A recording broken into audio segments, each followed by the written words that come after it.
Hello everyone, in this video, ituturo ko sa inyo kung paano ba mag-top up sa inyong Botcake AI wallet.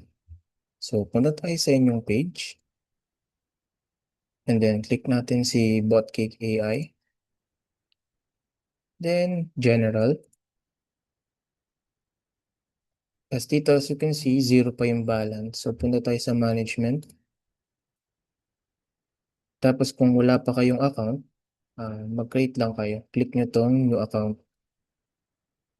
Then, pwede nyo pangalanan. Depende sa gusto nyo. So, pangalanan ko nga lang siyang AI wallet. Then, ang minimum na pwede nyong i-top up is $10. Yan. So, once done, makikita nyo meron ng balance dito sa aking AI wallet. Then, balik tayo sa Botcake AI. Then, na-connect natin.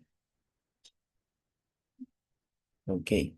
So, after natin mag-reconnect, piliin natin yung may laman na wallet, which is si AI wallet.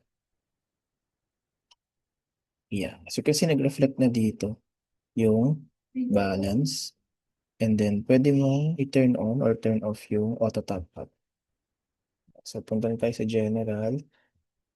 Ayan. So, meron na siyang balance and pwede ka na makapag-create and test ng Botcake AI.